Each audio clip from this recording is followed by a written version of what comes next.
Guys, welcome back to Purnashree ज़रा। कैसे हो सब लोग? आई होप सभी के सभी अच्छे होंगे। मैं भी अच्छी हूँ। और आज मैं एक इम्पॉर्टेंट टॉपिक पे बात करूँगी जो कि बहुत ही ज़्यादा इंटरेस्टिंग है, जो कि है जेंडर प्रेडिक्शन के बारे में। जब भी कोई गर्ल प्रेग्नेंट होती है तो वो सबसे ज़्यादा ये सोचती है, स्पेशली इंडिया पे, कि जो बेबी अंदर ग्रो कर रहा है वो बेबी बॉय होगा या फिर बेबी गर्ल।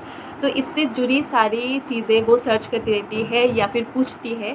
अगर सीनियर्स कोई घर पे है, ओल्ड वाइफ्स है, मतलब बड़े बुज़ुर्ग औरतें हैं, तो उनसे पूछती रहती है कि आपका एक्सपीरियंस क्या था, या फिर क्या देख के, क्या क्या सिम्टम्स देख के पता चल जाता है कि अंदर जो बेबी ग्रो कर रहा है वो बॉय है या गर्ल।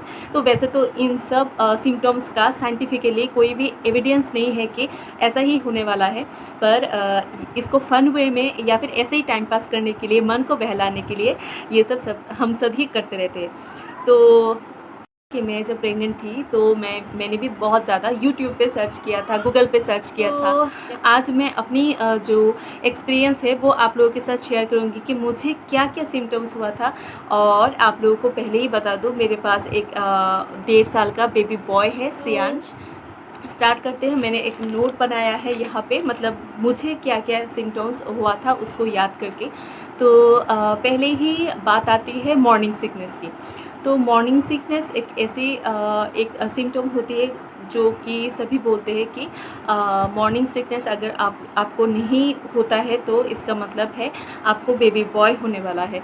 तो मुझे भी मॉर्निंग सिकनेस नहीं हुआ था। नौशिया वाला जो फीलिंग है वो कंटिन्यू होता रहता था पूरा दिन लेके, मॉर्निंग में नहीं, सारा दिन नॉर्मली मॉर्निंग के बाद से स्टार्ट होता था और चलता रहता था। तो मुझे मॉर्निंग सिकनेस नहीं थी, पर नौशिया या फिर वोमिटिंग जैसा फीलिंग, स्पेशली वोमिटिंग जैसा फीलिंग होता था ऑल ओवर द डे। और एकदम फर्स्ट वीक से लेके स्टार्ट करके एकदम 37th वीक तक, मतलब फुल प्रेगनेंसी मुझे ये सब फील होता था वॉमिटिंग का। और पर वॉमिटिंग नहीं होता था। और सेकंड जो पॉइंट है वो है हेयर एंड स्किन कंडीशन। तो हेयर का मुझे उतना ज़्यादा ग्रोथ नहीं हुआ था, और स्किन बहुत ज़्यादा अच्छा नहीं हुआ था। मतलब ये मैं बोल सकती हूँ कि स्किन एंड हेयर में कुछ ज़्यादा इम्प्रूवमेंट नहीं हुआ था। उल्टा स्किन में थोड़ा सा ब्लैक पड़ जाना, या फिर दाग धब्बे, पिंपल्स, हाथ में भी पिंपल्स, ये सब हुआ था। फेस पे बहुत ज़्यादा पिंपल्स नहीं हुआ था, पर हाथ में, पैरों में मुझे पिंपल हुआ था। तो स्किन एंड हेयर कंडीशन मेरे टाइम पे बैड भी नहीं बोल सकती हूँ और गुड भी नहीं बोल सकती हूँ, बीच में था, मतलब ओके। स्किन का कंडीशन कुछ ख़राब हो गया था। और नेक्स्ट है फूड क्रेविंग। यूजुअली फूड में मुझे अच्छा लगने लगा था स्वीट फूड। वैसे मैं खाना बहुत ही कम खा पाती थी। फूड क्रेविंग में न्यू करके, मतलब मेरे लाइफ में स्वीट ऐड हुआ था। मैं स्वीट बिल्कुल भी नहीं पसंद करती थी प्रेगनेंसी से पहले, और पर प्रेगनेंसी के टाइम पे और प्रेगनेंसी के बाद अभी भी मुझे स्वीट बहुत अच्छा लगने लगा है। मूड स्विंग में मैं बोल सकती हूँ, मूड स्विंग सभी फेस करते हैं। मुझे थोड़ा सा ज़्यादा ही मूड स्विंग होता था। मुझे बहुत ही ज़्यादा लो फील होता था और बहुत ज़्यादा टायर्ड फील होता था मन के अंदर। और तो मूड स्विंग में मेरा जो कंडीशन था वो था, येस, मुझे मूड स्विंग होता था। और नेक्स्ट पॉइंट है टमी पोजीशन। टमी आपका कैसा दिखता है वो है। तो और बेबी आपके टमी में कहाँ पे ज़्यादा, मतलब कहाँ पे है ये।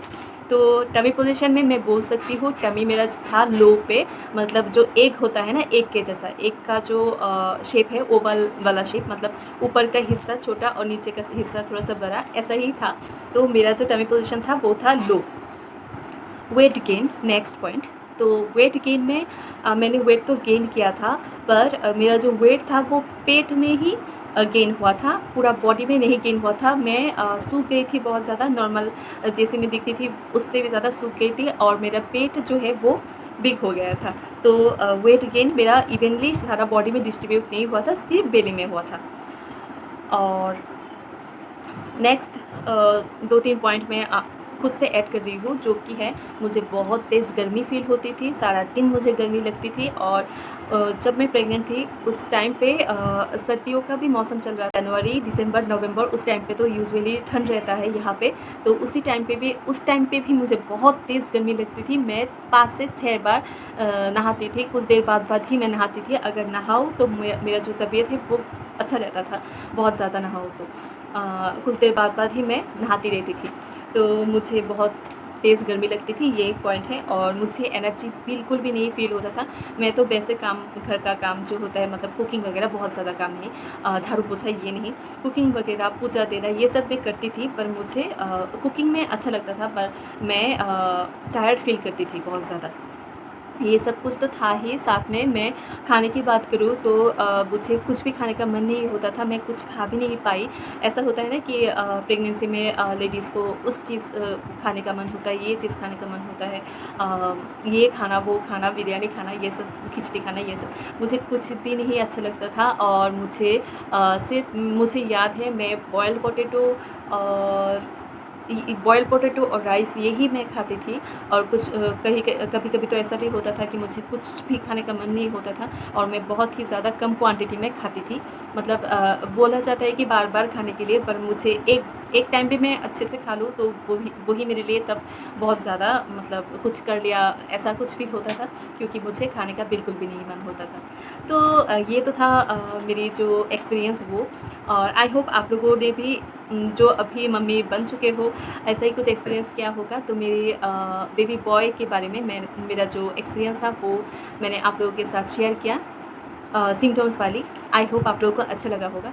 और एक बात मैं फिर से कह देती हूँ, बॉय गर्ल का जो जेंडर है वो ऐसे सिम्पटम्स के आधार पे आप लोग 100% कन्फर्म नहीं हो सकते हो, क्योंकि एक-एक बॉडी एक-एक टाइप का होता है, मतलब डिफरेंट बॉडी डिफरेंट काइंड का सिम्पटम्स शो करता है।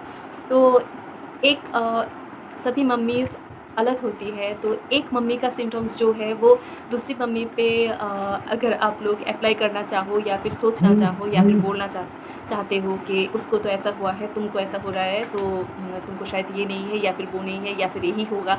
तो ऐसा कभी भी नहीं, किसी को भी नहीं बोलना चाहिए, क्योंकि different body different symptoms show करती है और ये सब हार्मोन्स की बातें है।